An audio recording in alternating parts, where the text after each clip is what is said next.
Hello everyone. Inspector की पाठशाला में आप सभी लोगों का फिर से स्वागत है। आज का यह वीडियो हमारा इस टॉपिक पे होने वाला है कि लुसेंट जो जीके की किताब है उसको हम लोग सबसे बेस्ट तरीका से कैसे पढ़ें, या मैंने अपने प्रिपरेशन के टाइम में इसे कैसे पढ़ा था। और यकीन मानिए ये सबसे यूनिक और बेस्ट तरीका है लुसेंट जीके या किसी भी अन्य जीके की किताब को पढ़ने का। ये आपको समझ में आ जाएगा जब आप प्रैक्टिस करेंगे घर में खुद। तो देखिए, कई लोगों को ऐसा लगता है कि लुसेंट जीके से अब क्वेश्चंस आते नहीं हैं एसएससी रेलवे में। ऐसा नहीं है। लुसेंट जीके बहुत ही बेहतरीन किताब है। अगर आप जीके को केवल आप स्टैटिक रटने के लिए पढ़ रहे हैं तो आपको लुसेंट से बढ़िया कोई किताब नहीं हो सकता है। ऐसा नहीं कि एसएससी में आप केवल लुसेंट जीके पढ़ लें तो आपका पूरा फाइनल सारा जीके बनने लगेगा। ऐसा नहीं होता है। कोई भी कंपटीशन है तो उसमें हमें अनेक तरीके की किताबों को पढ़ना पड़ता है। तो मैं मानता हूं कि जीके पढ़ने के लिए सबसे जो बेस किताब है हमारा वो लुसेंट जीके होना चाहिए। तो इसको कैसे पढ़ना है आज हम लोग इसी टॉपिक पे चर्चा करने वाले हैं। देखिए, आप जानते हैं कि एसएससी का या रेलवे का प्रिपरेशन कर रहे हैं तो जीके जो भी आता है उसमें हम लोग को रटना ही पड़ता है। आप किसी भी टीचर से पढ़िए, किसी भी यूट्यूबर से पढ़िए, किसी भी किताब से पढ़िए, आपको सबसे सार या सारांश क्या है कि आप कितना रट करके दिमाग में उसको एडजस्ट या रिकॉल कर पाते हैं।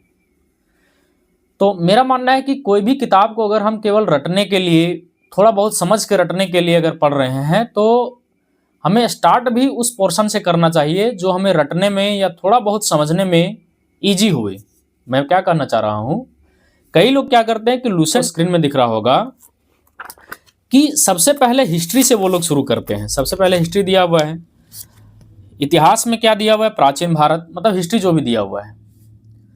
तो हिस्ट्री पढ़ने में क्या होता है कि वो बहुत ही थोड़ा सा बोरिंग लगता है या रटने में भी बहुत ही कठिनाई आता है।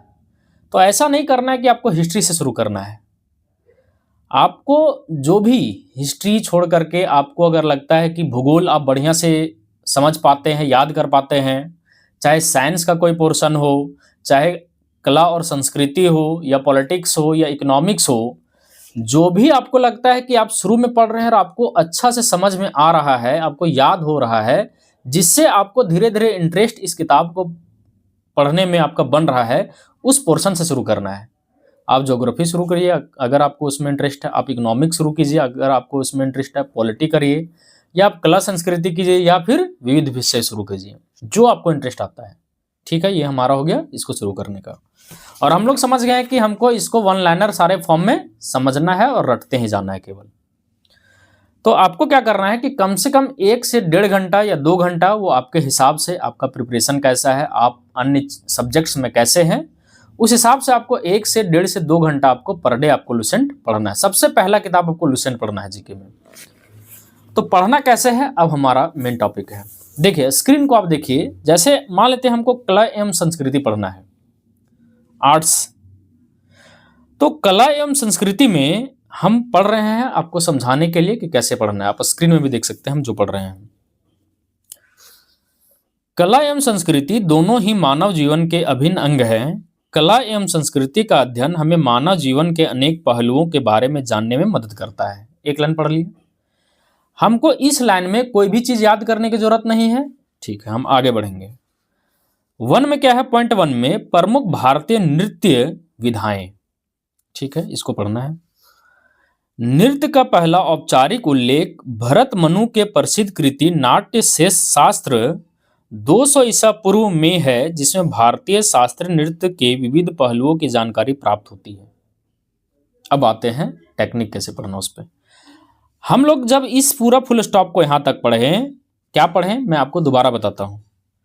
नृत्य का पहला औपचारिक उल्लेख भरत मनु मुनि की प्रसिद्ध कृति नाट्य शास्त्र 200 ईसा पूर्व में है, जिसमें भारतीय शास्त्रीय नृत्य के विविध पहलुओं की जानकारी प्राप्त होती है। पढ़ ली, फुल स्टॉप।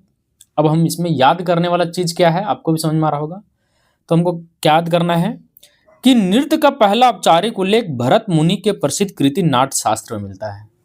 तो हम इसको कैसे पढ़ेंगे, पढ़ लिए। अब हम इसको दिमाग में रिकॉल करेंगे। दिमाग में किताब को पढ़ लिए देख करके, अब हम किताब को नहीं देखेंगे, हम रिकॉल करेंगे कि सबसे पहला नृत्य का औपचारिक उल्लेख, दिमाग में हम बोल रहे हैं, सबसे पहला नृत्य का औपचारिक उल्लेख भरत मुनि के नाट्य शास्त्र जो 200 ईसा पूर्व में है उसमें उल्लेख मिलता है। तो हम क्या पढ़ें, उसको दिमाग में रिकॉल कर रहे हैं कि नाट्य शास्त्र जो है भरत मुनि का जिसमें जिन्होंने रचना किया है 200 ईसा पूर्व में, उसमें पहले नृत्य का उल्लेख मिलता है। ठीक है। भरत मुनि नृत्य को पूर्ण कला की संज्ञा देते हैं, जिसमें कला के अन्य सारे रूप संगीत, शिल्पकला, काव्य तथा नाट्य सम्मिलित हैं। सृष्टि, पालन तथा संहार के प्रतीक शिव के तांडव नृत्य से लेकर पार्वती के नृत्य सुलभ प्रत्युत्तर तक भारतीय पौराणिक कथाएं नृत्य विधाओं के दृष्टांतों से भरी पड़ी हैं। यहाँ हमको अब कुछ याद करने की जरूरत नहीं है। प्राचीन काल के भीमबेटका मध्य प्रदेश शिलाश्रय में सामुदायिक नृत्य संबंधी चित्रकारी तथा सिंधु घाटी सभ्यता की खुदाई से प्राप्त कांसे की नृत्यमय युति मोहनजोदड़ो से प्राप्त नृत्य के महत्व को दर्शाती है। पढ़ लिए। अब जब हम इस लाइन को पढ़ रहे हैं तो हमको लग रहा है कि इसमें हमें याद करने की जरूरत है। क्या क्या जरूरत है उसको देखते हैं। भीमबेटका मध्य प्रदेश में है, ये हमको याद कर लेना है कि हाँ भीमबेटका मध्य प्रदेश में, वहां पे नृत्य का उल्लेख मिलता है।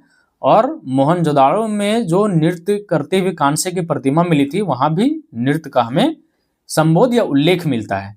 तो जो चीज हमको याद करना है उसको हमको रीडिंग भी करना है और दिमाग में उसको याद करने की कोशिश करना है, 1-2 बार दिमाग में पढ़ना है उसको। अब देखिएगा आपको बहुत जल्दी जल्दी याद होगा और इंटरेस्ट लगेगा पढ़ने में। आगे पढ़ते हैं। नाट्य शास्त्र के अनुसार भारतीय शास्त्रीय नृत्य के 2 आधारभूत स्वरूप हैं। तो हमको याद करना है कि नाट्य शास्त्र जो भरत मुनि ने 200 ईसा पूर्व लिखा था उसमें हमें नृत्य के 2 उल्लेख मिलते हैं। ठीक है, ये हम मन में भी याद कर लिए कि 2 उल्लेख मिलते हैं। ठीक है, कौन कौन सा? लास्य और तांडव। तो पढ़ लिए क्या मिलता है, लास्य और तांडव। लास्य पढ़ते हैं। इसके लालित्म भाव रस तथा अभिनय निरूपित होते हैं। कला का यह रूप नृत्य की नारी की विशेषताओं का प्रतीक है। लास्य में क्या है, नृत्य किसका है, नारी का उल्लेख है, ज्यादा जोर किस पे है, नृत्य के नारी पे, लास्य में। तो हम इसको दिमाग में भी समझ रहे हैं इसको। तांडव, यह नृत्य नर अभिमुखताओं का स्वरूप है तथा इसमें लय एवं गीत पर अधिक बल दिया गया है। लास्य महिलाओं की और जो आपका तांडव है वो पुरुष प्रधान या पुरुषों से जुड़ा हुआ नृत्य है। तो हम लोग क्या पढ़ लिए यहाँ पे, मन में उसको सोच रहे हैं कि नाट्य शास्त्र में 2 प्रकार के नृत्य हैं, एक लास्य है, एक तांडव है। लास्य महिलाओं के लिए प्रधानता दिखाता है और जो तांडव है ये पुरुषों को अभिमुखित करता है। तो हम क्या कर रहे हैं कि साथ साथ में दिमाग में याद कर रहे हैं। आप पढ़ के देखिएगा, आपको ये तरीका जो है बहुत ही ज्यादा बेनिफिशियल होगा। 100 to 100% आपके लिए बहुत बेनिफिशियल होगा।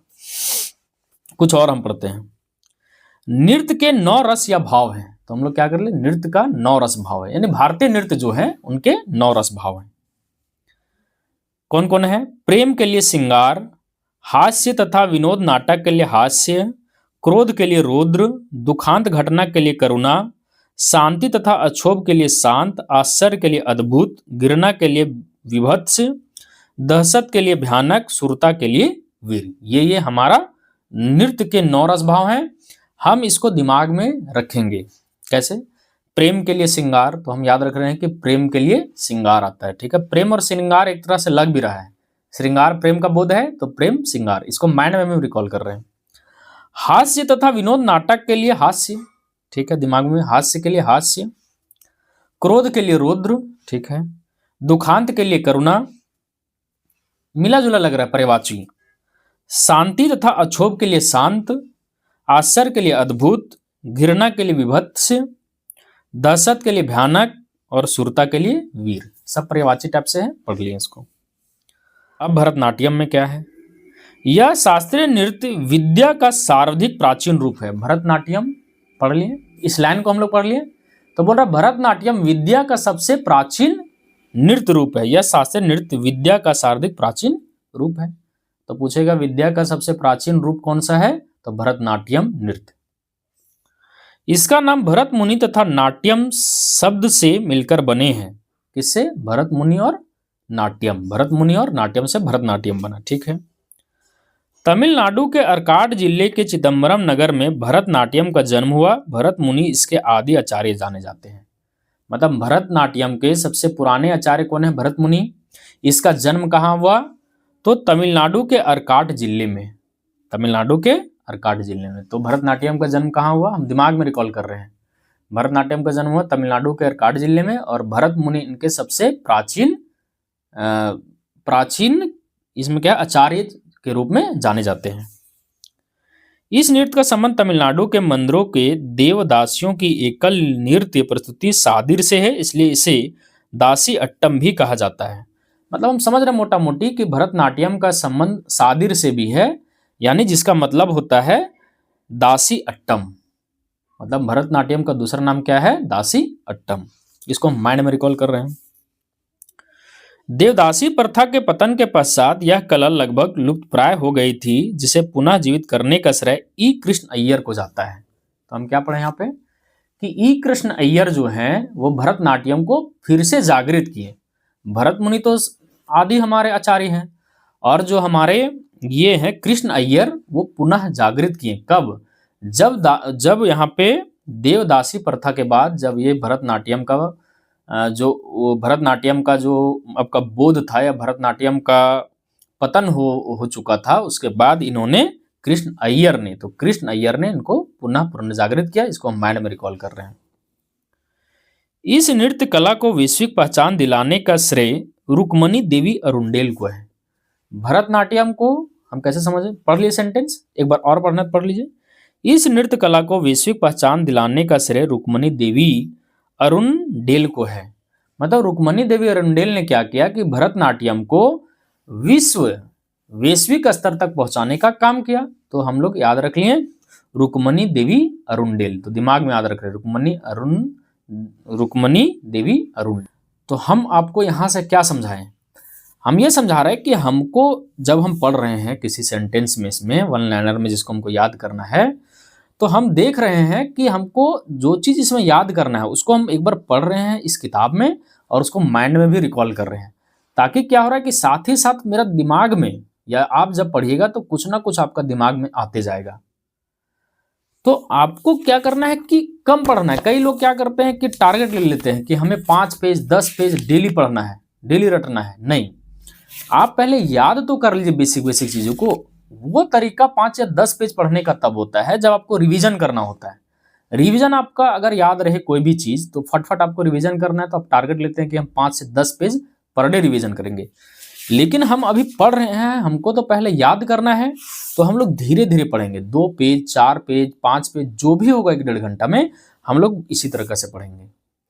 तो फिर से समरी हम बता देते हैं कि हमको जब भी लुसेंट पढ़ना है, जो भी पोर्शन से आप शुरू कीजिए, आपको लगता है कि कोई चीज़ अगर याद करने वाला है तो उसको यहाँ किताब में पढ़ना है और दिमाग में साथ ही साथ रिकॉल करते जाना है। आप देखिएगा 2-4 दिन 1 हफ्ता करके आपके लिए कितना बढ़िया टेक्निक साबित होगा।